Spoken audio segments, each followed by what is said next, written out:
Gemara. The Gemara tells us a story. This is a story that will take place actually in the future after Mashiach comes. But the Gemara tells it to us in the present tense. The Gemara says that Hashem will make a special feast, a celebration for all the tzadikim, the leading tzadikim of the past, after that to celebrate the Geula, the redemption of the Jews coming out of Galut. The Gemara says that after a feast, after a meal, there is a law, you have to say Birkat HaMazon. And at Birkat HaMazon, one person, the eldest, leads the Birkat HaMazon, and he holds the cup of wine, which is called the Kos Shel Beracha, the cup of blessing. At this feast, at the end of the feast, Hashem will offer this cup of wine to Avraham Avinu and say to him, Kavod, you berek. Avraham Avinu will say, I am not fit to berek. It says the greatest one present should berek. I am not fit to berek because though I may not have done anything wrong during my lifetime, but I did not produce children that were all completely pure. From me there came forth a son, Ishmael, who was not good. It is fit to give the cup to one who had children that were all Jews. Hashem will accept that reasoning, that refusal, and he will offer the cup to Yitzchak Avinu. Yitzchak Avinu will reply, I cannot accept the cup either because I too gave birth to a bad son, Esav. Give it to my son Yaakov. Yaakov Avinu gave birth to 12 tribes of Israel, all Jews, all pure. Hashem will offer the cup to Yaakov Avinu. Yaakov Avinu will refuse the cup and say, I am not fit to berek, because I did not fulfill the entire Torah to its completion. One of the mitzvot in the Torah is you're not allowed to marry two sisters. And I married two sisters, Rachel and Leah were both sisters. Therefore, I broke that law. I am not fit to berek. We once explained that this was a minor infraction because since they were the daughters of Lavan, a goy, and before he married them, they converted. The law is that when a goy converts, he is just like a newborn child. A newborn child means that he is not related to his father anymore. And therefore these two, when they were converted, were not related to Lavan. They were not related to each other. They weren't related to their father. They weren't sisters anymore. What then? There was a minor law. The Gemara says that even though a goy, when he converts, is completely like a newborn child, but yet the rabbis said that according to that rule, it would mean that if a goy, brother and sister, converted, they could marry each other. They're not related. This would be true, and it is so according to the Torah. The rabbis forbid this because they say it would not look nice for the goyim. What would the goyim say? They converted to a religion that's strict. It's supposed to be strict, and as goyim, a brother cannot marry a sister. As Jews, they could marry each other. Wouldn't look nice. So the rabbis said, therefore we declare that there is still a trace of relation between them, and that's why a brother cannot marry a sister. Since, according to these rabbis, there is a trace of relation between them, that means that Rachel and Leah were, according to the rabbis, slightly related as sisters, and even this minor infraction Yaakov Avinu held was enough to suffice his refusing the Kos Shel Beracha. Hashem will accept that refusal, and he will offer the Kos Shel Beracha to Moshe Rabbeinu. Moshe Rabbeinu was the greatest rabbi of all time, the greatest one present at that time, will refuse the cup. He will say, I am not fit to berek, to lead the Birkat HaMazon, to accept this cup of blessing, because I was not zocheh to enter into Eretz Yisrael. Not only was I not zochet to walk on the soil of Eretz Yisrael during my lifetime, I wasn't even zochet to be buried there after I passed away. Case of Yosef HaTzadik, for example, he passed away in Egypt. He left a will saying that when the Jews leave Egypt, take my bones with you, bury me in Eretz Yisrael. Even this I could not get, Moshe Rabbeinu said, because the rule was he was supposed to be buried outside of Eretz Yisrael, together with his students, the Erev Rav, the ones he took out of Egypt.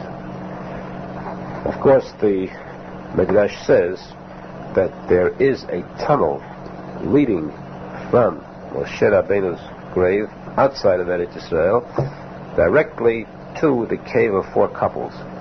Well, there is always a constant contact between Avraham, Yitzhak, and Yaakov and Adam and Rishon, buried in the cave of 4 couples, with Moshe Rabbeinu in his grave.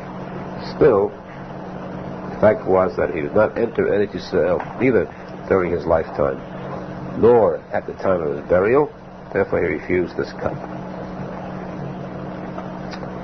So the Gemara says that Hashem will offer the cup to Yoshua, his closest student, who did enter into Eretz Yisrael. But Yoshua will answer, I cannot accept the cup because I was not zocheh to have any sons. He was punished one time when he spoke up and said a law in front of his rabbi Moshe Rabbeinu, that he was punished for not having any sons. Since he had no sons, he said, therefore I am not fit. I was not perfect. The first mitzvah of the Torah is to have sons and daughters, children. I had no sons, therefore I cannot date. So, the cup will be offered to King David. Finally, and King David will accept the cup, and he will say, I shall bedek. For me it is fitting to bedek. It is proper for me to bedek. And he will say the pasuk, Kos Yeshuot Esa, Hashem Hashem Ekra. This is the way the story ends. This is the way it will end then. Now, the question that must be clarified, made very clear, is why did David HaMelech accept this cup in the face of such great personalities, face of elders? The law is that the Kos Shel Bracha belongs to, rightfully, the eldest. There are 2 types of eldest: the eldest in years or the eldest in wisdom. The eldest in years was Avraham Avinu, the eldest one present. The eldest in wisdom was Moshe Rabbeinu. King David was a youth in comparison.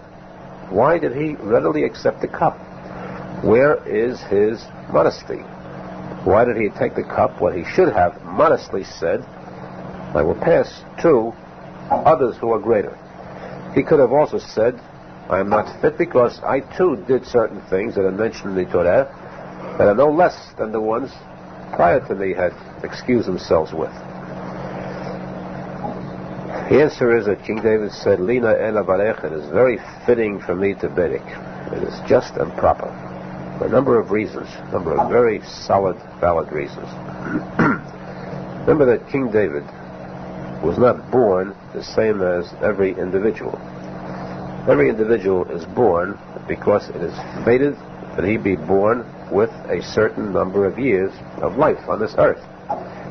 King David had no years of life whatsoever. When Adam Rishon was shown all future generations, at the time of his creation, he saw the entire future before him. He saw one neshama, one soul that was so precious and so pure, yet it was black, it was dark. It had no life to it at all. This was the soul of King David. Adam Rishon said, to this soul I want to bestow 70 years of my life as a gift. Adam Rishon was supposed to live 1,000 years. Hashem said to him, on the day you eat from that tree of wisdom, you will die. We have a pasuk in Tehillim which says that Hashem calls 1,000 years one day, just as we have the 6 days of creation correspond to the 6,000 years of the world's existence. So therefore, in the language of Hashem, we usually say Hashem calls a day 1,000 years, which means that Hashem said to Adam Rishon, the The day you eat, you will die, meaning you will live only 1,000 years instead of living eternally. He was supposed to live 1,000 years. He gave 70 years of his life to King David, and therefore he passed away at the age of 930. Now, since King David lived 70 years, which 70 years? The years of Adam Arishon. That means that he was literally part of Adam Arishon. He was literally part of him. That's why it is said, the Zohar Kadosh says that the word Adam, Aleph, Daled Mem, stands for Adam, David, Mashiach. These three are included in Adam. Since he was part of him, King David said, it is fitting for me to bedek, because the law says the eldest shall bedek. I, as Adam Arishon, am the eldest here. Therefore, I should bedek. Secondly, King David was known, the Gemara says, as the one who set up the rule of Teshuva. The whole story with Bathsheba was all made to teach the world that no matter what a person does, he should never give up hope. He can do Teshuva. The whole Sefer Tehillim that King David composed was a tefillah, a sefer of prayers to pray to Hashem for Teshuva, forgiveness for any infractions, any wrongs done, so that he is the one who taught Teshuva to the world. Now, since the Geula, the redemption of the Jews from Galut, the coming of Mashiach, came because of Teshuva, this whole feast was due to the fact that the Geula came about. Because of Teshuva, King David said, this is my feast. It's due to me that this whole feast took place. Therefore, it's fit that I bedek at this feast. Third rule is as a matter of law, rather than logic. The Gemara says that we have different degrees of greatness. We have a degree of greatness, an old person, a zaken, who is entitled to kavod. We have a degree of chacham, a rabbi who must be given kavod. We have a degree of nasi. Nasi means a chief rabbi, the head of the Sanhedrin, who is to be given still more kavod. But these three, if they are ever offered kavod, they have a right to forego their honor.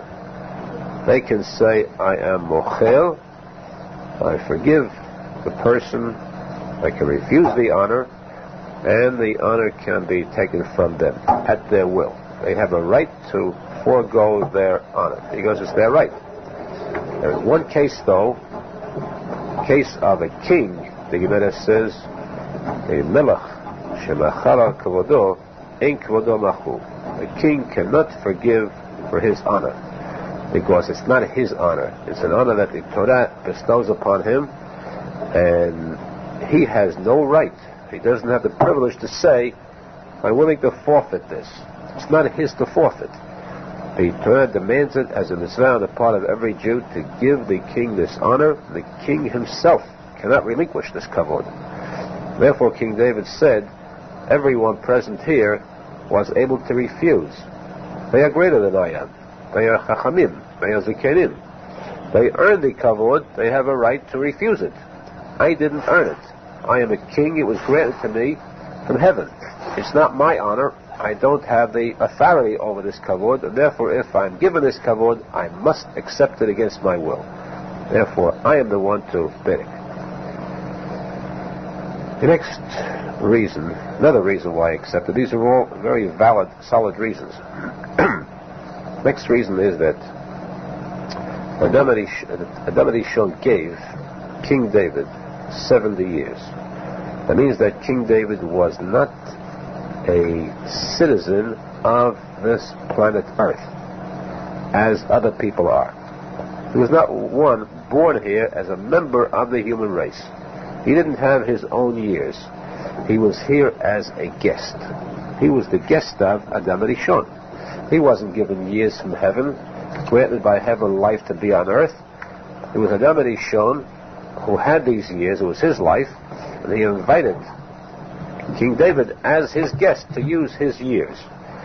Now the law is, the Gemara says the law is that at a meal, when there is a guest, coming to a person's house, the rule is Bal Habayit Botse'a, the master of the house, that is the host, is the one to say the motzi first, the bracha on the bread, before anyone else, the oreach mevarech, and the guest is the one to say Birkat HaMazon.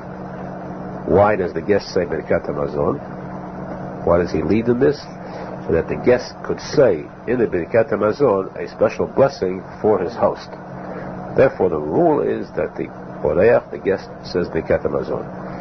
Now again, these two are called Botseya. Balabayat Botseya, he makes the motzi, that's the Botseya. And the Oreach is called the Mevarech. The guest is called the Oreach, the one who blesses. There's another pasuk, this is sort of a play on words. Pasuk says, Botseya aberech the Eitz Hashem. In this case, it means something else. The word Botseya also means one who steals. Exactly the same word, yet it means one who steals. A person steals an article of food. He goes into somebody else's garden and steals a fruit. And then he says a bracha on that fruit. That's Botseya aberech. One who steals says a bracha. The Eitz Hashem, he angers Hashem with that. How do you dare to say a blessing to Hashem on something which is stolen? How can you add a bracha to it yet when this item is stolen, it's not yours? Well, this is again the word Botseya. We have the word Botseya as the host who says the motzi. So from this sentence we learn Botseya, which means that if, let's take the first translation again, Botseya berech, one who steals and says a bracha, the Eitz Hashem angers Hashem. But also, Botseya, if the host is called a Botseya berech, if he says the Birkat HaMazon, the Eitz Hashem, he angers Hashem because it doesn't belong to him, it belongs to the guest. Why do we say the Eitz Hashem, it angers Hashem? If the host blesses instead of the guest, it angers Hashem. Because remember that we said that the Shimon HaAmsuni declared that every time there's a word et in the Torah, it adds something. Whenever you have the word et, it adds an additional point, an additional fact to the sentence. Remember that he was Doresh every single et in the Torah. Bereshit bara Elokim et hashamayim, the heavens, it's included everything in the heavens. Every time there was the word et, it added something. When he came to the pasuk et Hashem l'kecha tirat, respect Hashem, Piresh, he stopped. He said, how can I add something equivalent to Hashem to fear Hashem? Until Rabbi Akiva came and said this comes to add a Talmid Chacham. But the question there is, though, how come that he had passed a different pasuk which said Uberachta Yachalta v'savata Uberachta? Pasuk says V'yachalta v'savata Uberachta, you should eat, you should become filled, and you should berek et Hashem Elokecha. Say Birkat HaMazon to Hashem. There you have the word et. Uberachta, you should berek et Hashem Elokecha. What happened to that et? What did he add there? If you say he could not add something equivalent to Hashem, how come that pasuk he did add? What did he add there? The answer is, Shimon HaAmsuni said there, of course we cannot add et to the fear of Hashem. You can't add something which is equivalent to Hashem as regard to fearing Him. But you could add something, et, in case of Birkat HaMazon. This law, that a guest is supposed to bless the host, just as the guest blesses Hashem. In Birkat HaMazon, there's a law you're supposed to say Birkat HaMazon, blessing to Hashem for the food, as a matter of politeness, as a matter of consideration, as a matter of respect to your host. You must also say a blessing to your host. So there we have the et, adding the Birkat HaMazon for the guest. Therefore, this pasuk would say aberech the Eitz Hashem. If the host says the Birkat HaMazon, the Eitz Hashem, he angers Hashem because he is spoiling that et Hashem, which belongs to that Hashem, et Hashem belongs to the guest. Now, this is what King David said. Lina elavarech, it is fit for me to berek because I am the guest, and therefore, Kos Yeshuot Esa Uveshem Hashem Ekra. What is it? I will call the name of Hashem. For me, it is fit to say the name of Hashem because the Et comes to add me as a guest. In addition, he said, Kos Yeshuot Esa. The Zohar Kadosh says that the word Kos, cup, is Begimetria 86 or Begimetria Elokim. Remember that there are two names of Hashem. Hashem, 26, Yud Kei Vav Kei, and Elokim. Elokim means judge, judgment, harshness, din. Hashem is Hashem of kindness. King David said, I raise this Kos. Esa, I raise it. I raise the Elokim, the din, now from harshness and judgment at this victory feast from Elokim Uveshem Hashem Ekra. Now I will call the name of Hashem, which is Chesed. We now transfer the din to Chesed, to kindness. Therefore, for me, it is fit to Benic because King David's son, Mashiach, is the one that takes us out of Galut, out of this harshness of din of Galut, to the Chesed and kindness of the Geula. So for these four reasons, each one in itself is a very solid, powerful reason, showing why King David, in modesty, accepted this Kos Shel Beracha, which will take place, Be'ezrat Hashem, very shortly. We hope to be present at this feast, see with our own eyes, very soon with the coming of Mashiach.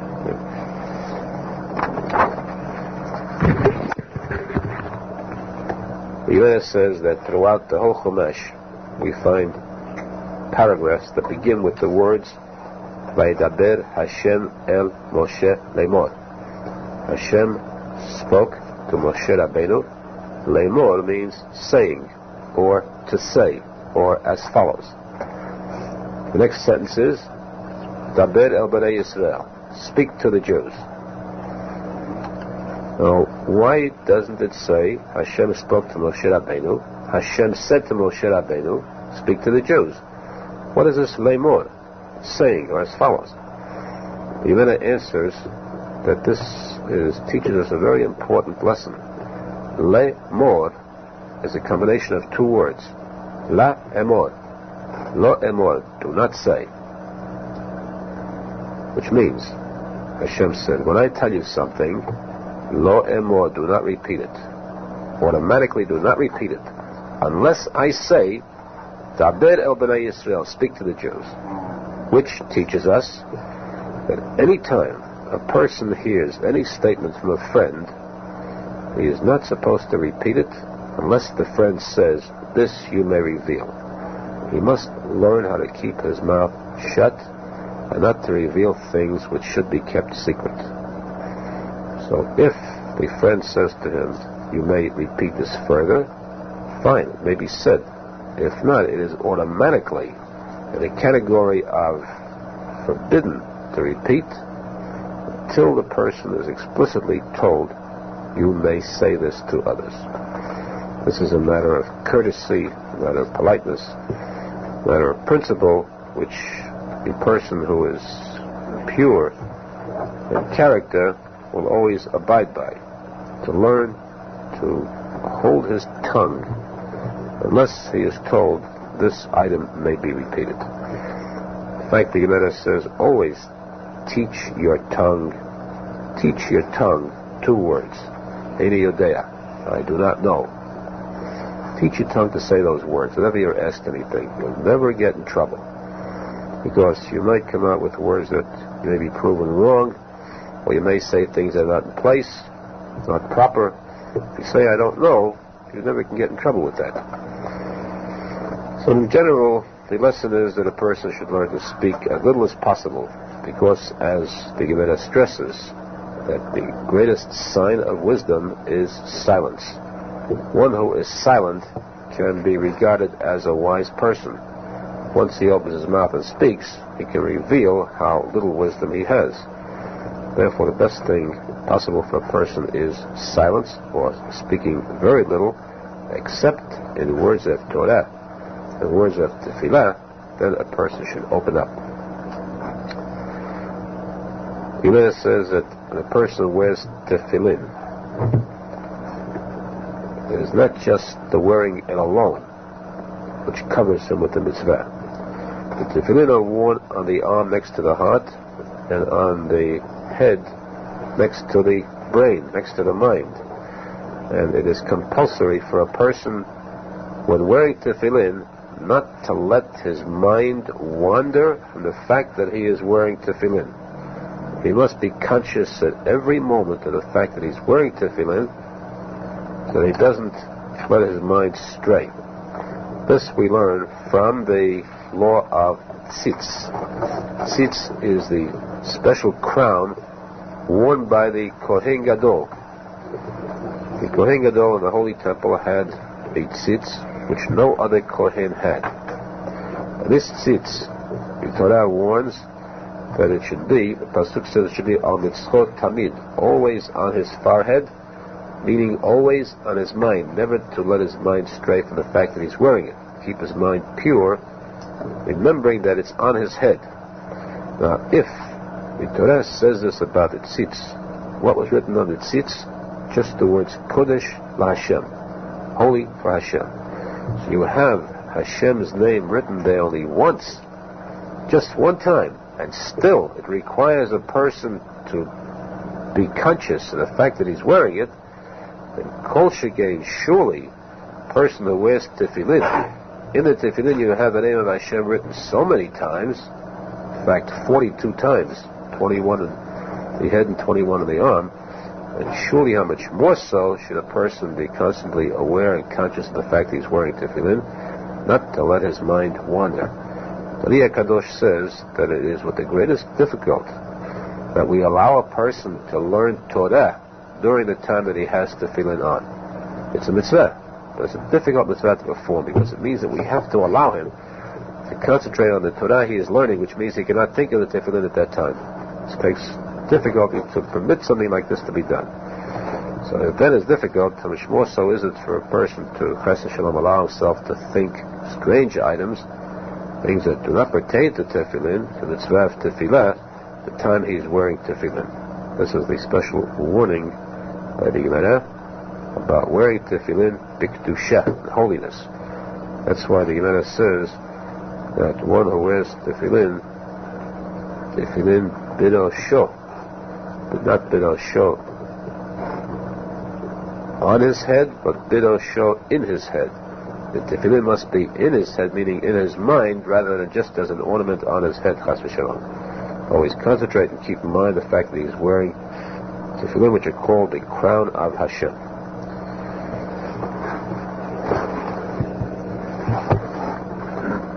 The Gemara says, comparing the first Bet HaMikdash to the second Bet HaMikdash, which one was greater, or which people were greater? When were the Jews greater, during the time of the first Bet HaMikdash or during the time of the second Bet HaMikdash? The Gemara says we find that the first Bet HaMikdash stood for 410 years.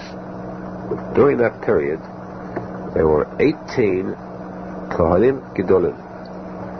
There were 18. One Kohen Gadol passed away, a second one took his place. So for 410 years, there were 18 Kohanim Gedolim, which means that they were pure. They lived a long life.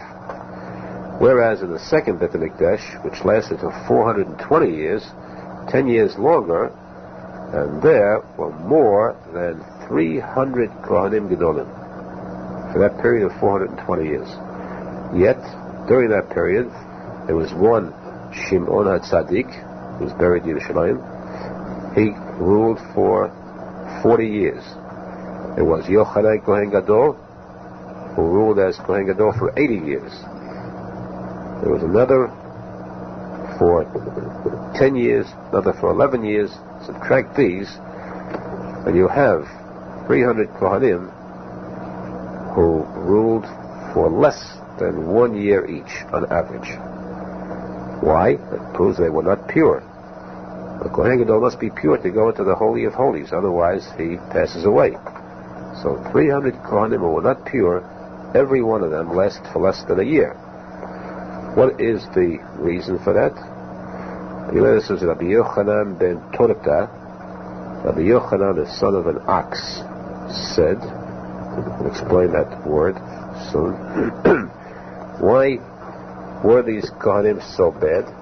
Why were things so bad for them during the second Beit HaMikdash? Because during the second Beit HaMikdash, they would buy this position for money. As we find that Marta bat Baisus, a woman, Marta bat Baitus, a very wealthy woman, one of the wealthiest during the time of the Second Holy Temple, and she offered King Yanai a bribe. She offered him bushels of gold coins for the privilege of having her desired one, Yeshua ben Gemla, be appointed as Kohen Gadol. Same thing happened with others. They bought this position for money, and when they buy a position like this for money, then they are considered like idols of silver, idols of gold, where the Torah says, do not make for yourself idols made of silver or gold, which means do not appoint ones in elevated positions through money. Because they bought this position for money, which was a heavenly kavod, therefore their life was cut.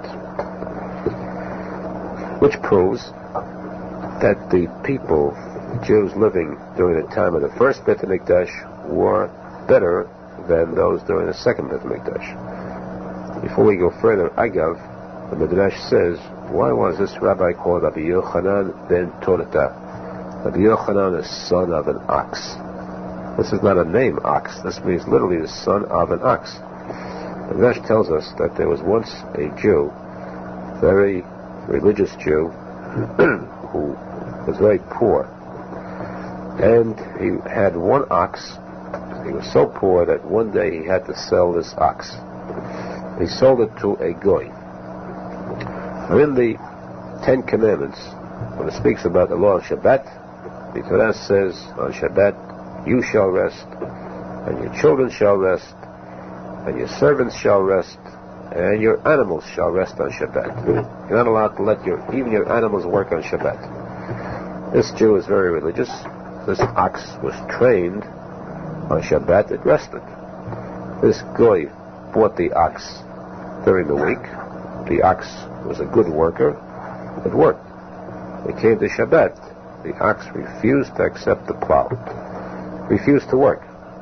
The goy beat the ox, still refused to work. Finally he said, this sale was fraudulent. I was fooled by this Jew. He came to the Jew, he called the Jew over, and he said to him, I want you to take your ox back because you fooled me. This ox is lazy and refuses to work. The Jew said, the ox is not lazy. This ox was trained that on Shabbat he does not work. The Jewish home, even the animals rest. He walked over to the ox and he whispered into the ox's ear, you're very pure, you lived a life of purity under the rule as a ox of a Jew. Now that you are no longer the ox of a Jew, you belong to a goy, you may now work on Shabbat. The ox got up and walked over to the plow, ready to start working. When this goy saw this, he was so deeply impressed by the sincerity, the kedusha, of the Jews, that he said, I want to be part of them. Forget about this life as a goy. I free this ox from work, and I myself too want to be free from working on Shabbat. He converted, and he sat down to study Torah. He became a very great rabbi, known as Rabbi Yochanan ben Torta. Rabbi Yochanan, the son of an ox, he became a Jew, a rabbi, due to the story of the ox.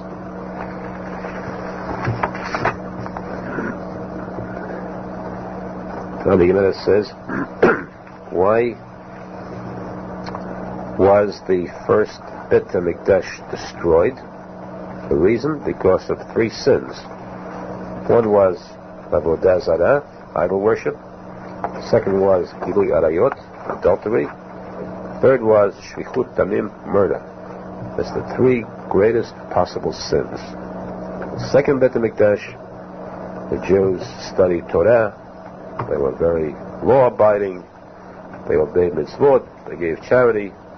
Why did it become destroyed? Because of sinat chinam. There was this jealousy that was prevalent among themselves. There was no mutual respect among themselves, and because they could not get along, this was equivalent to the combination of all the other three sins that existed during the time of the first Bet HaMikdash, and even worse. The Gemara says that the Jews in the first Bet HaMikdash were better than the Jews in the second Bet HaMikdash. Rabbi Yochanan said this. Students asked him, why do you say that? After all, the Jews in the second Bet HaMikdash were religious. They studied Torah. Yochanan said, well, you want proof? Proof is that the Jews in the first Bet HaMikdash went out into Galut, and they came back out of Galut after 70 years. That shows their sin was not that big. The Jews in the second Bet HaMikdash went out into Galut, and we are still in Galut. It shows how much greater the sin was on the second one than those of the first. Even says that the Shimon ben Lakish, the Shlakish, was once going close to the waters of the Jordan, and Rabbi Nachman came, gave him his hand to support him, to help him. The Shlakish was from Eretz Yisrael. Rabbi Nachman was from Bavel. Shlakish said to Rabbi Nachman, Hashem dislikes you, because Hashem said, if all the Jews would have come up from Bavel to Eretz Yisrael when they were offered to come up, there'd be no further Churban. The Jews were reluctant to remain in Bavel. That's why we have this Churban now. The Gemara says that how could we say that the Shlakish spoke to Rabbi Nachman? The Shlakish was the Talmud Muvhat, the greatest student of Rabbi Yochanan. And the Gemara says that Shlakish never spoke to any other rabbi, any usual rabbi, because if he did, then people would give this rabbi unlimited credit, greatest kavod in the world. They'd see the Shlakish talking to him, they give him the greatest possible credit. That is in business. They give him open credit in business because they know this person was the most honest person in the world. In other words, Shlakish would never speak to anyone unless it was the biggest tzadik out. And surely Rabbi Nachman was not that great compared to the Shlakish. The Gemara says this is a true fact, and therefore we must say that this was not Rabbi Nachman. We must say it was a different student called Ze'edi, who was greater, much greater, or else it was Rabbi Nachman with a different student of Rabbi Yochanan, Rabbi Elazar, and not the Shlakish. But it's noteworthy that the Shlakish was considered so great that just his speaking to somebody, that is, not speaking but beginning to speak, if he opened the conversation, it was signing up that this person he's speaking to was so great, he must be one of the biggest tzaddikim out. And again to show how the Shlakish was careful with his words, how carefully he selected his words, what to say and to whom he would say it. In fact, the Gemara says that the Shlakish once heard his rabbi Rabbi Yochanan say that from the time of the Churban Bet HaMikdash, there is no laughter in heaven. There's no happiness in heaven. There's only sadness and mourning. When the Shlakish heard that, the Gemara says from that time on, he never smiled again for the rest of his life. He said, if there is sadness in heaven, it's forbidden for me to be happy. Of course, there is simcha. A Jew is happy that he serves Hashem. But to show it outwardly, to smile, to joke around, this he considered forbidden. This shows his greatness. There were certain tzaddikim who did that too. But the general attitude of the Jew should always be to be b'simcha, because otherwise the opposite, atzvut, sadness, depressed mind, can bring to the worst sin. But this simcha should be a controlled simcha, to concentrate on simcha of mitzvah only. And in doing it mitzvah with simcha, a person can elevate himself and perform the mitzvah to a much higher degree. Ria Kadosh said that the reason I rose to such a high stature, the level that I am in, is because not only did I perform the mitzvot with the greatest intent, with the greatest kavanah, but also because I always did it filled with simcha. The more simcha a person has doing a mitzvah, the more pure that mitzvah comes out to be.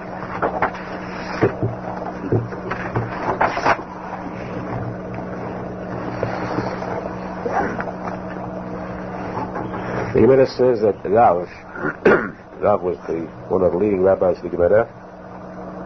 When he would leave his hometown and visit a different city, he would announce, "Who wants to marry me for a day? I'll be here for a day, marry me for this day. Or for a week, a wife for a week." Why? Because it's a sin for a person to be single.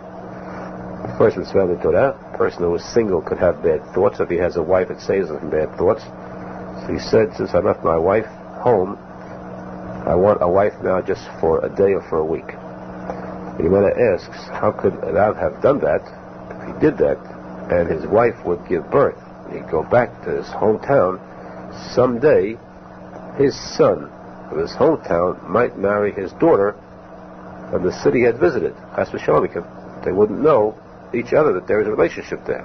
He leaves his wife after a week, divorces her, and goes back home, but he might have a daughter from her who might marry his own son. The Gemara answers two things. In the first place, the fame spreads that this is the daughter of this great rabbi, and this is known throughout. So it can never happen that she should marry her brother, who is also the son of this great rabbi. And secondly, the Gemara says this is all theoretically, because the fact was that the Rav said, "Who wants to marry me?" And there was kiddushin in the sense that, like an engagement, meaning I have a wife at hand. As long as a man knows he has a wife available, it's like a man who knows he has bread in his pocket. He's not hungry. He's not worried about food. The man has no bread, then he feels the pangs of hunger and the worry of starvation. Same thing here, the fact that he had a wife available at a moment's notice, this was enough. Naturally, these were tzadikim who were so pure that they never had evil thoughts anyhow. Despite that, they were so careful to obey this mitzvah, when the Torah says a person should always have a wife to be saved from possible evil thoughts. The lesson taught here is how a person should be careful to avoid bad thoughts at all costs, and to avoid leaving his hometown, even on business visits. The Gemara says better to earn less, but stay at home, rather than to earn no matter how much and to leave town. The mitzvah is always to be with one's family throughout, unless he leaves town studying Torah, or to go to Eretz Yisrael to visit, perform a specially major mitzvah. Otherwise, a person should never leave his home. The greatest mitzvah is to consider his home the place for the Shekhinah, and the Shekhinah rests where husband and wife are together in harmony, in simcha, in kiddusha. Let's hope that we all keep our homes in purity, especially the home of the Klal Yisrael. If all Jews will be together united with ahava, the opposite of what caused the destruction of the Beit HaMikdash, where we have ahava throughout, will be zochet to the binyan Beit HaMikdash, the rebuilding the Beit HaMikdash, Riyat HaMashiach, Hera b'yameinu, Amen b'yameinu.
Continue the shiur in Gemara.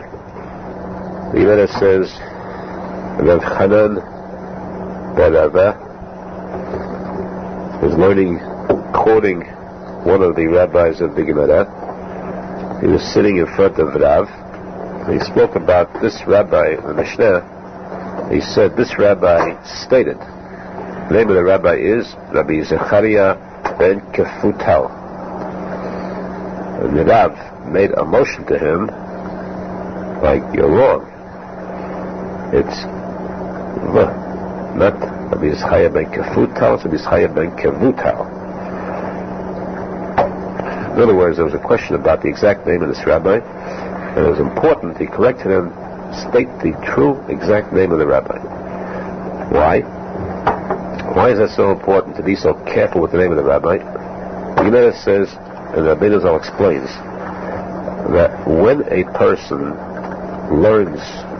speaks about a statement of Gemara, or a statement of Shulchan Aruch, in the name of a certain rabbi, then he should never make that statement alone, without saying the origin. Because when you state the name of the rabbi who said it, then that rabbi comes to life. The Gemara says that in the grave, that rabbi's lips begin to move. Plus the fact that in bringing about a rejuvenation, a life, to this great rabbi of the past, on this world again, that means that this rabbi is now living in two worlds simultaneously. This was the prayer of King David. King David said, Agura be'ohacha olamim. Allow me to live in two worlds simultaneously, in Olam Haba and Olam Hazeh at the same time. How can that be done? That if I will be in Olam Haba and someone on earth will quote me, then I will come to life in the grave in Olam Hazeh too. So I'll be living in both worlds simultaneously.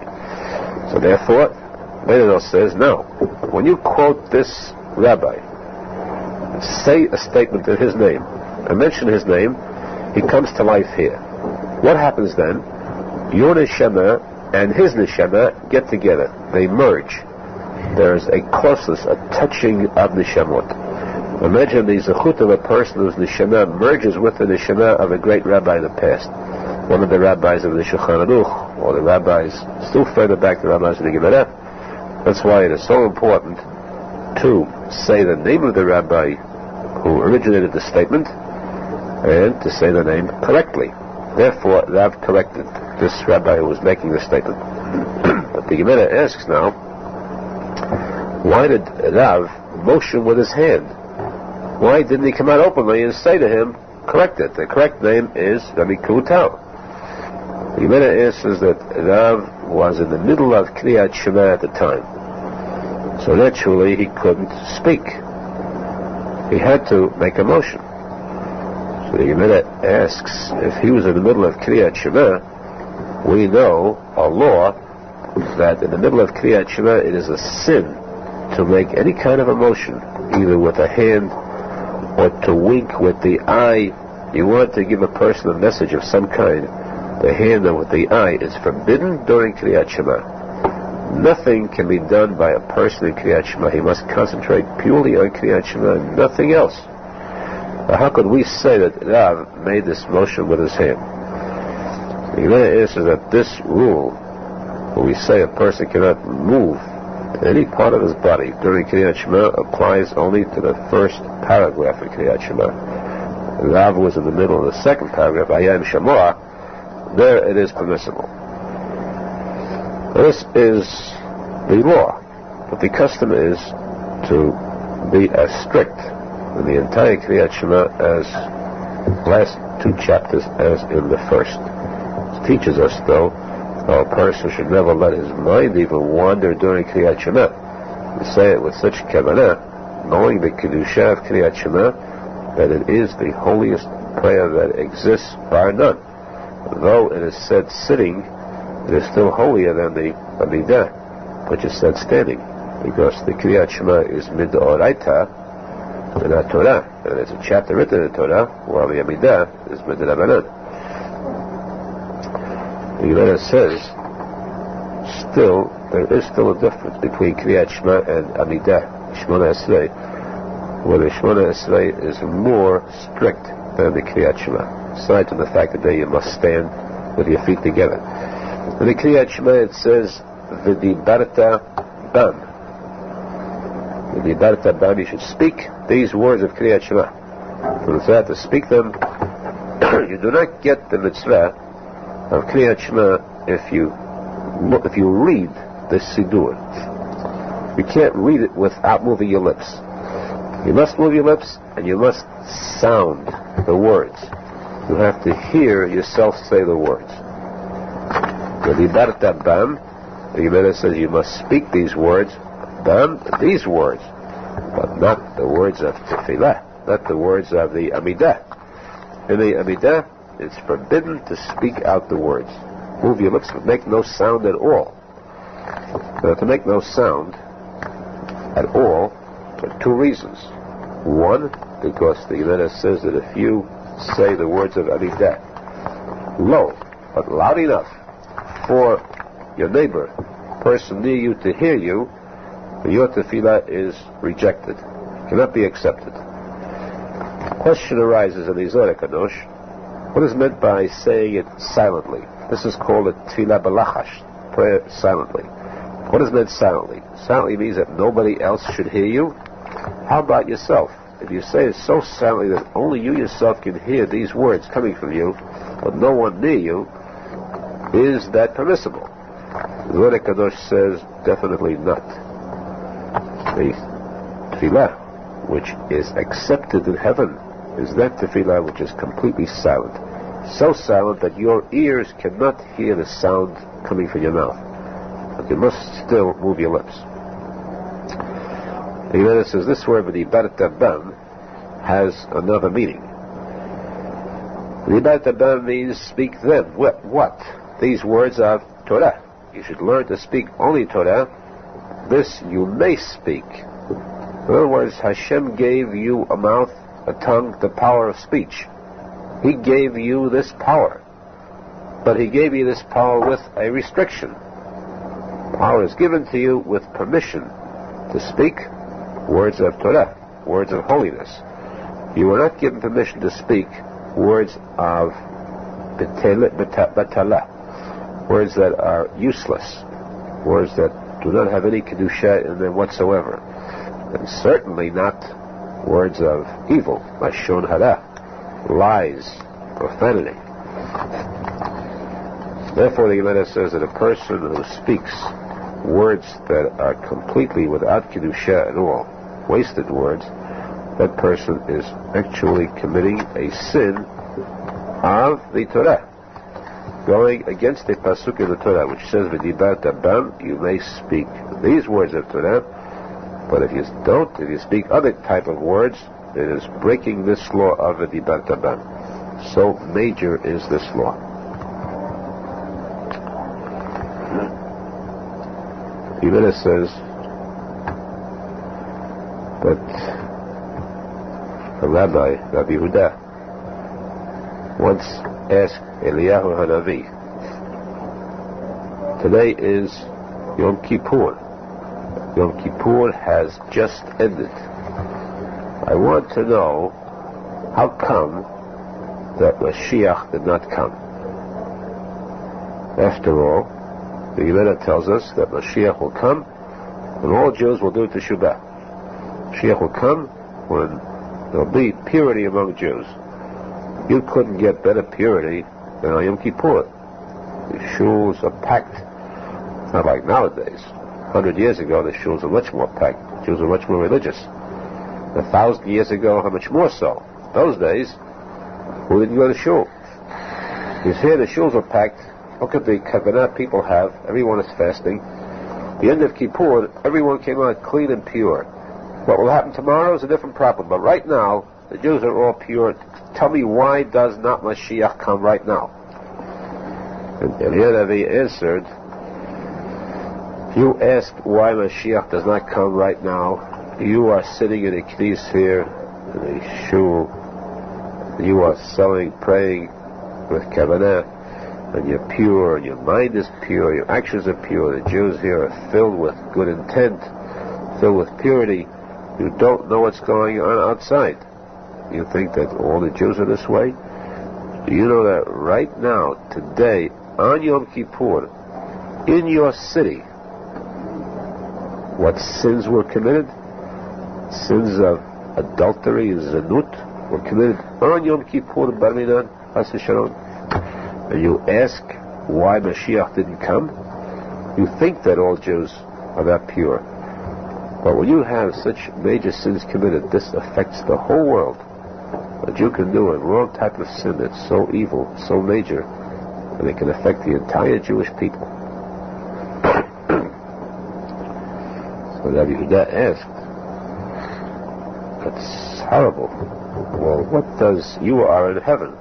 What does Hashem say about this? This is the day of judgment. And woe is to us if Hashem has to judge us by this type of act. The enemy answered, Hashem says that I judge the Jews for good, l'kaf zechut, because it's the fault of the Yetzer Hara, the angel of evil, the Satan. He misleads. These Jews don't really want to commit sins. If they didn't have the Yetzer Hara, they'd be perfect. They didn't have this temptation, this evil inclination. They would serve Hashem too, just like others. They fall victim to the Yetzer Hara, so that, of course, they may be guilty. But still, there is a point about which to judge them much more leniently. This is the defense that Hashem attributes for the sake of the Jews. So the Yehuda asked, that's what Hashem says. But what about the attorney? What does the Satan say at a time like this? Imagine the Satan coming out with a complaint, a claim like this. The enemy answered, fortunately, the Satan has no power on Yom Kippur. Because the Satan, the word has Satan. The Satan is Begimatria 364. To teach us that in 364 days, the Satan has power, Bimikatrig,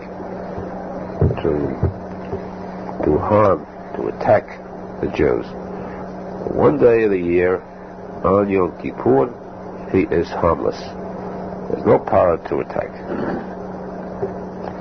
The Zohar Kadosh explains this in depth, very much depth. We'll attempt to explain this if you concentrate. The pasuk says, Shatu ha'am v'laktu. Hashem sent the man down to earth. They weren't tzadikim, to whom the man came directly to their door. They didn't have to walk out at all. They didn't have to walk far to get it. And then the man came directly down. For the Beinonim, the middle of the road type of Jews, they had to walk out to collect it. For the Nishaim, that's Ha'am. Not the Bnei Yisrael, Ha'am. Edevrav, Shatu Ha'am, these people had to spread, scatter out, and collect it. The Zohar Kadosh says Shatu comes from the word Shtut, foolishness. Those who were fools, those who did not have emunah, they had to go out to try to collect it, and they were unsuccessful. The word Shatu, Shin, Tet, Vav, there are two things about that word. One, that it has the letters, same letters are Veshit. Veshit means the esophagus. There are two tubes in a person's throat, the esophagus, that's the food, the tube where the food enters. The kaneh is the trachea, the windpipe where the air, oxygen goes through. The person breathes through. Now, Shatu, also, when this foolishness becomes dragged out, increased, the Zohar Kadosh says that the Vav is like dragged down, pulled down. Instead of Shatu, Shin Tet Vav becomes Shin Tet Nun, Satan. Turn to Satan, regularly Satan. But we see that the Satan has a connection with the word Veshit, esophagus. means that the satan has power when the esophagus functions, which means the days that a person eats. But there is one day in the Torah, one day that is according to the Taryag Mitzvot, 630 Mitzvot of the Torah, one day of fast. Especially that's Yom Kippur. On that day there is no veshit. There's no work for the veshit. There's no food. There's only the kaneh. Kaneh is the trachea alone serves them. The kaneh is already the opposite. Shatui said is foolishness. The pasuk says kaneh chachma, kaneh binah. Acquire chachma and acquire binah. Kaneh means to acquire. The same word, kaneh, acquire. Kaneh means this trachea, the windpipe. So kaneh already is a matter of chachma, because then there is no longer a satan, a foolishness, a misleading by the satan. And that is why, on that day, when there's only the kaneh, only the windpipe, and no longer the esophagus, no food, we have chachma. We do not have the satan at all. That's why on Kippur, there's no power for the satan to complain, to bring charges against the Jews. This is what Rabbi answered to Rabbi Yehuda. Hashem defends the Jews on this day. The Satan cannot argue against them, and that's how the Jews cannot appear. The Gemara says again that in the Bet HaMikdash, the services there, service of bringing the korbanot, started very early in the morning. In fact, we have the shachrit, the slaughter in the morning, corresponds to the special korban that was brought in the morning.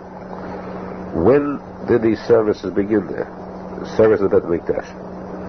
The Gemara says that when there was the call of the giver, calling people to come, then immediately the yard of the Bet HaMikdash became filled with Jews.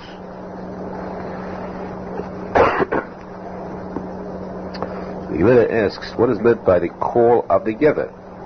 What does giver mean? Giver could be two things. The Gemara says that the Rav says giver means a man. There are four ways to say man: Adam, Enosh, Gever, Ish. Gever is a man. Geveret, a woman. Gever is a man. This was a call of a certain man who was appointed to announce, like a shamesh, announcing that service is about to begin. As soon as he made this announcement, the doors were opened, the gates were opened, and the yard became filled. Rabbi Shila says Gever means the rooster, call of the rooster. So in Hebrew too, that word means rooster. It means when the rooster crowed, which is at daybreak, literally at daybreak, the crow of the rooster, the gates were open, and all Jews were already prepared. There was no difficulty in waking up on time to come to the service at that time. But we see, though, that there is a machlokah, a debate in the translation of the word giver. Rav says man, a certain man, and the Shila says a rooster. What happened one time that the Rav, now this debate was not between the two face to face. Rav was a rabbi of a certain city, Rabbi Shila was a rabbi in a different city, and they hadn't met. It was just that Rav in his city taught this way, Rabbi Shila taught in his city differently. One day Rav came to the city of Rabbi Shila. The custom in those days was that the chief rabbi delivered a lecture. He spoke softly, and he appointed someone to stand above him and to repeat his words loud so that the entire crowd could listen, could hear. Rav came as a visitor. Rabbi Shila did not know this was Rav. This visitor, this Oreach, he said, "Kavod, you will be my loudspeaker for today," like a shemesh. Rav accepted, came up to the top. Rabbi Shila was teaching, and he said, speaking about this topic, he said, and the Gever called out. And Rav said, and the man called out. Rabbi Shila said to him, "Sir, will you say rooster?" I said, Gever called out, say rooster. Rav answered, you know, you bring a beautiful instrument, musical instrument. You play it in front of people who have music appreciation, and they remark about the beauty of the music, how pleasant it is. But take this instrument and play it in front of farmers. They have no appreciation of music. They don't understand what it is. Now, here, this word, Kerageve, I said this word in front of great rabbis, very great, much greater than you. And I translated man. And they accepted it, because they appreciated what was right. When I come here, and I say it the right way, it's not appreciated. You say, change it to rooster. Rabbi Shila said, you say it in front of great people, you must be an Av. You must be the great Av. In front of great people, because you say it in front of your uncle. You serve, your uncle was Rabbi Chia, one of the greatest rabbis that I just know. And since you are the great Rav, then please sit down. It's not proper that you should be here acting as my loudspeaker. So Rav said again, the person, as a Mashal, he said, if a person is hired to do a day's work, then once he accepts it, he's supposed to do whatever they tell him to do. No matter how low or menial the labor is, that day's work must be done, no matter what type of work is given to him. So right now, since I started the work already, I'll finish it. Plus the fact that there's a mitzvah, you're doing something holy, you increase the holiness. You do not decrease it, you don't lower it. If I leave you now, you'll have somebody else who will do a much worse job than I'm doing. And therefore, let me finish this. And of course, Rabbi Shila accepted, and obviously he apparently accepted too the translation of Rav, because you know the superiority of Rav. It shows again, as we said, Rabbi Shila stated this interpretation not in the presence of Rav originally. Many of these machloket we have in the Gemara were not a debate openly between two rabbis. The Gemara quotes both as debating the issue, but these two may never have met, or they may have lived in different times, just that this one stated the law one way, the other stated the law the opposite way, and both were authorities, and the Gemara quotes them as a debate. This debate is discussed in later generations, expounding upon and explaining the reasons that each one had, and then arriving at a legal result, a decision. The Gemara says that Rav said there was, speaking about this giver, this man who announced that the Avodah, the Beit HaMikdash, is about to begin. What was this announcement? What did it consist of?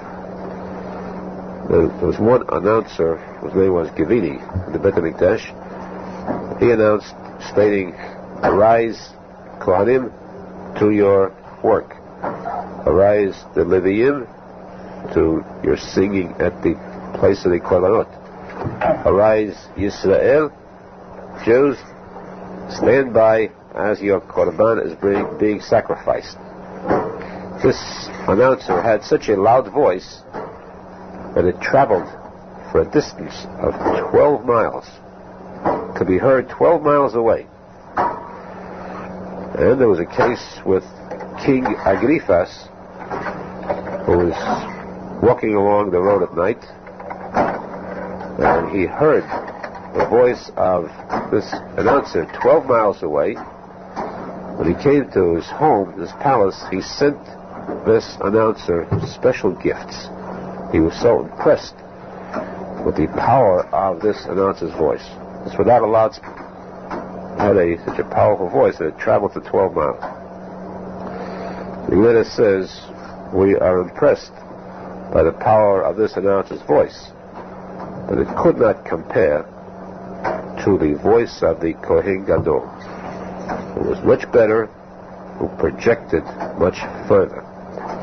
Because when the Kohen Gadol on Yom Kippur, said the words, Ana Hashem, Chatati, Aviti, Pashati, and he said that Vidui, confession on Kippur, his voice could be heard in the city of Yericho. How far was Yericho? The Gemara says that Rabbi Nachman said from Yerushalmi to Yericho, it's 40 miles. His voice could clearly be heard 40 miles away. Now, that's one thing the Gemara says. Note, it's not just that his voice carried 4 times as far.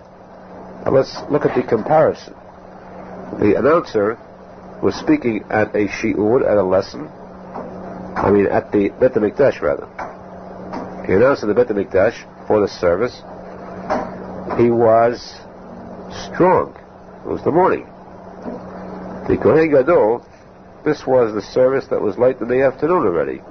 He was weak. He had gone through a fast. The night before he had fasted straight through. On one fast, he's weak, and his voice becomes much lowered. Despite this, his voice traveled so much stronger and further. Another thing, notice that the case of Gavini, the Gemara stated, was the king was traveling along at night. And he heard the voice of this announcer going a distance of 12 miles. The voice of the Kohen Gadol traveled 40 miles by day. And we know, the Gemara says, that the voice of a person travels much further at night than it does by day. Sound travels much further at night than by day. The Gemara asks why. Why can sound be heard clearer and further at night than by day? The Gemara answers because the noise of the sun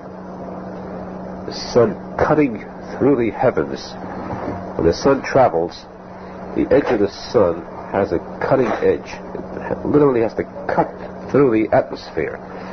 And this makes a sound which cannot be heard in itself exactly, but it dulls other sounds to an extent.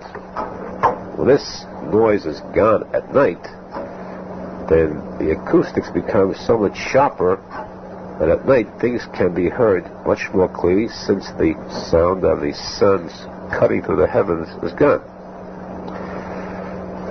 The Gemara says it's not only the sun.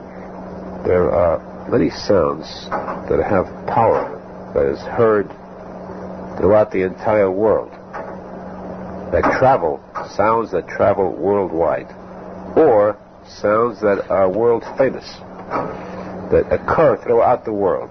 There are different explanations on this statement, because the statement itself says simply that there are 3 sounds that are heard from one end of the world to the other. Of course, the Mepharshim explain that it does not necessarily mean that this one sound can be heard throughout the entire world. It means that this is known. Its fame travels. It's heard, meaning its fame travels throughout the world. One is the sound of the sun cutting through the heavens. And this, of course, means that it's throughout the world. It's continuous. The sun revolves around the earth. The earth is stationary. The earth is very, very stationary. The sun revolves around the earth, and revolving around the earth, the sun cuts through continually so that the entire world feels or hears or is affected by the sound of the sun. Another is the sound of the armies of Rome, the Roman armies, which mean the armies of evil. Sound of their cries, lustful cries for blood, their cries for evil against Kedusha. This sound travels throughout the earth. This means that there's no corner on earth where you don't have the evil goyim. Everywhere, no matter where you go, throughout the entire world, you will find these goyim who are opposed, without reason, without logic, to the Kedusha which the Jews stand for. Third is the sound of the neshama, the pathetic, sad sound of the neshama as it leaves the body at the time of death. pitiful departure when the neshama has to tear itself away from the body where it has been kept housed so long, and the neshama, of course, is very happy to leave. You have to get in it. But the sad parting that the body feels when the neshama leaves, this sound is heard throughout the world. Again, meaning, of course, that there is death prevalent everywhere. If there's not in one spot, there is another spot. But throughout the world, this motion, this movement of the neshamot leaving the bodies are continuous. However, there is an actual sound. The cry of the neshama as it leaves the body is something that is pathetic and apparently existed where it could be heard. Because the Gemara says that the rabbis of the Gemara felt that this sound was too tragic, could break people's hearts. The rabbis of the Gemara prayed to Hashem to void this sound, stop the sound, the cry of the neshama leaving the body. This was halted. But the fame, the knowledge of this occurring is something that no person can escape. There's always awareness that around every area there is death present. That's for sure. Then I say there's another sound too that is prevalent throughout the world, and a cry that reaches the four corners of the earth. That is the cry of childbirth. The screams that take place at childbirth are so penetrating that they could be heard throughout the entire world. Again, this means that births take place throughout the world. But this must be taken literally too, in a sense, meaning that we do not have the sharpness of hearing to detect this, but it is so penetrating a scream that it can reach one point of the world to the other. Some rabbis maintain this to be so. These are the sounds that carry so far that affect the world. The Gemara says there are 5 things where we find a difference between the first Bet HaMikdash and the second Bet HaMikdash. Meaning that there were 5 things that existed during the first Bet HaMikdash and were missing at the time of the second Bet HaMikdash. The superiority of the first Bet HaMikdash over the second. Those 5 were: one was the Aharon, the Holy Ark, which housed the tablets, the Luchot. This Aharon existed at the time of the first Bet HaMikdash, and then what happened? It disappeared, sank into the ground, unknown afterwards as to its exact location. And when the Jews returned, rebuilt the Bet HaMikdash, they built the second Bet HaMikdash. Throughout the entire 420 years, the second Bet HaMikdash, there was no Aharon. The same room was considered the Kodesh Kodashim, the Holy of Holies. The Kohen Gadol would go into the Holy of Holies, but he would not have the Aharon facing him. That part was he. In addition, he would not have the kaponet, the cover over the Aharon too was missing. That too was hidden with the Aharon Kodesh. Missing too were the kirubim. Kirubim are the 2 forms, 2 figures of angels, one on each side of the Aharon Kodesh. The exact word, the Gemara says that kiruv, kir, is not part of the word. Kir means like. They appeared like. Ruv means a child, face of a child. That's why in English you have the word cherubim. Cherub is a child. And this, of course, would prove the ignorance of those who interpret these words. Because they use the word cherub thinking that kiruv is a word. It is not. Kiruv means like a rub. So if you want to say a child, be a rub, not cherub. That's a very important observation. The word for child is rubim, rub or rubim plural. Kirubim, these angels had faces of children, meaning pure. these two were missing. And of course these kirubim were a miracle, because just as the Aharon was a miracle, the width of the Holy of Holies was a set amount, set number of feet. And the kirubim was side by side with the wingspan touching, not overlapping, but reaching the other. The width of the wings was more than the width of the room. The Aharon Kodesh stood between the wings of the kirubim, and the Aharon Kodesh too still existed in that room. Now how could you have a width of 10 feet with an area of 10 feet holding matter of 20 feet? Space is limited. Matter can fit into space only as much as space allows. Here you had a miracle of more matter in less space than nature would allow. This was one of the miracles in the Beit HaMikdash. The fourth item missing in the Beit HaMikdash was the fire. And of course, not the fourth item. This is actually the second item, because we mentioned till now is considered one. In the Holy of Holies, the Aharon, the cover for the Aharon, the kirubim is considered one item. Of those five we said were lacking in the second Beit HaMikdash. Second item there was the fire at the altar, which burned straight up. This fire was missing, the fire that came from heaven to accept the sacrifices, the miracle fire which was missing in the second Beit HaMikdash. The Shekhinah, the Ruach HaKodesh, were missing in the second Beit HaMikdash. They did not have the Spirit of Hashem resting there where they could make literally contact with it. This was lacking. And finally, Urim v'Tumim is the chest plate of the Kohen Gadol. Now, of course, he had to have the Urim v'Tumim. He had to have the chest plate, but it did not have the miracle powers where they could ask questions and the letters on the chest plate would light up and give an answer from heaven.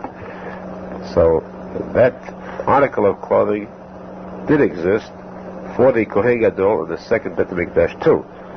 But the power of the Urim v'Tumim, where the answer would light up directly from heaven, this did not exist. These five were lacking in the second Beit HaMikdash.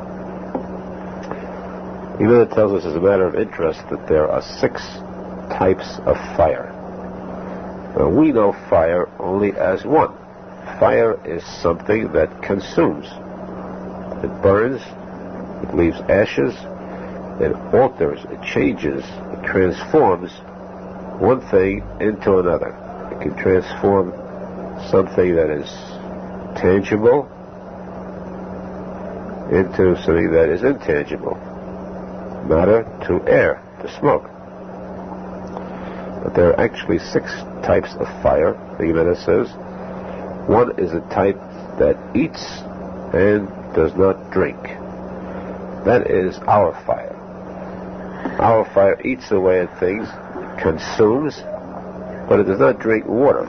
You cannot put fire will not drink up the water. It consumes something that is hard matter, not liquid. There is a fire that drinks and does not eat. This is the fire of fever. Fire within a person who is sick, chas v'shalom. That too is a fire that gives a person extra heat. The heat of this fire of fever, when a person thirsts, a sick person who's got a lot of fever, thirsts for water. He wants to drink. He does not want to eat. Third type of fire is one that eats and drinks, both. This is the miracle fire that Eliyahu Hanavi produced from heaven when he challenged the false prophets to a match, to a test, see whose sacrifice would be accepted. Then he brought a sacrifice, placed water in the mizbeach, on the altar, and then placed wood and a sacrifice, he called upon heaven to send the fire down, which consumed the wood and the stones and the water too. That was a heavenly fire that ate and drank. Fourth type of fire is the type that eats damp as well as dry.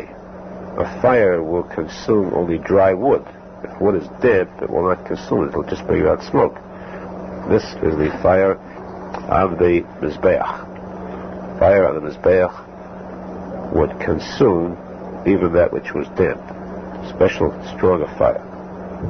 Fifth type of fire is a fire that can overpower other fire, that can actually repel fire. In order to repel fire, we usually use water to repel fire. But there is a fire that repels fire. This is the fire of the Malach, Gabriel. This Malach, you recall one of the three prophets, Hananiah, Mishael, and Azariah, were placed into the pit of fire.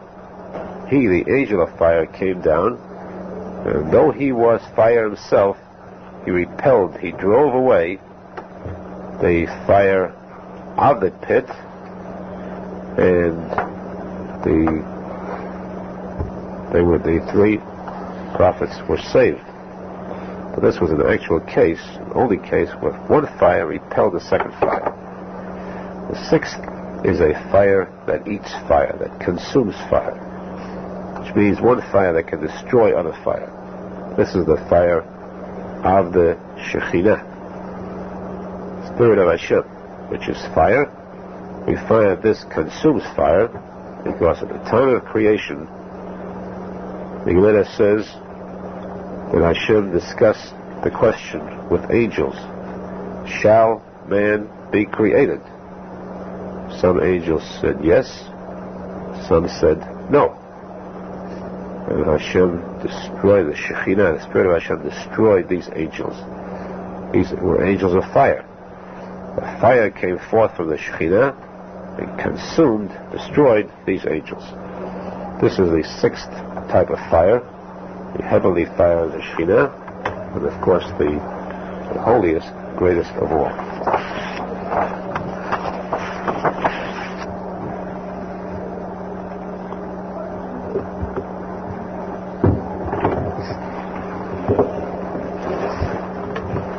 Let's hope that the Ezrat Hashem will be zocheh to come close to this heavenly fire, which, though it has the power to destroy fire, yet the fire of the Shekhinah is such that it's not only a fire that destroys, it is a fire that gives off warmth and brings close beneath its wing. This is called Tachat Kanfei HaShekhinah, the wings of the Shekhinah, which are all protective.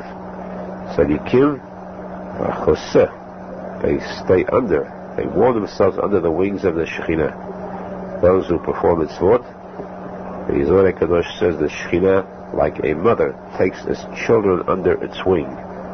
Tzadikim are brought close under the Shekhinah, under the protective wing of the Shekhinah, be protected against all evil, especially against the evil of the evil spirits, the evil angel, and Satan, the Yitzhara.